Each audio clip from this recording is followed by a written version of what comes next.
ఈ నెల 9వ తారీఖు నుంచి రాష్ట్ర ప్రభుత్వం చేపట్టిన మహాలక్ష్మి ఉచిత ప్రయాణం మహిళలకి, ఆడపిల్లలకి, అదేవిధంగా థర్డ్ జెండర్కి టీఎస్ఆర్టీసీ యాజమాన్యం చాలా సక్సెస్ఫుల్గా ఇంప్లిమెంట్ చేయడం జరుగుతుంది. చాలా చోట్ల అనూహ్య స్పందన వచ్చింది. రికార్డ్ స్థాయిలో ప్రయాణికులు మా బస్సులో ప్రయాణం చేయడం జరుగుతుంది. బట్ ఈ ఒక పథకం ఇంప్లిమెంట్ చేయడంలో యాజమాన్యానికి, ముఖ్యంగా మన సిబ్బంది కూడా కొన్ని సమస్యలు తెలియెత్తుతున్నావు.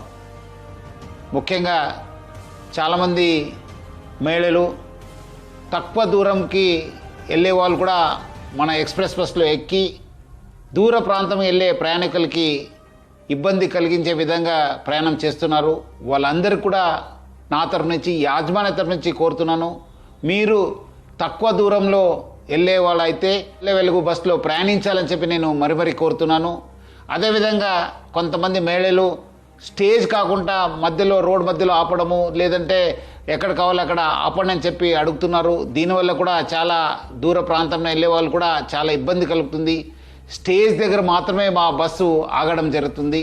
సో ముఖ్యంగా దీనివల్ల కూడా దూర ప్రాంతం వెళ్ళే వాళ్ళు, వేరే ప్రయాణికులు కూడా మేలు జరుగుతుంది. మన కండక్టర్స్కి, డ్రైవర్స్ కూడా బాగా జరుగుతుంది. లేదంటే కొన్ని చోట్ల మనకు చాలా ఇబ్బంది కలుగుతుంది. మన కండక్టర్స్ కూడా చాలా ఇబ్బంది పడుతున్నారు. ప్రజలు బాగా సహకరించారు. వాళ్ళందరూ కూడా నా తరపు నుంచి, యాజమాన్య తరపు కూడా ధన్యవాదాలు తెలుపుతున్నాను.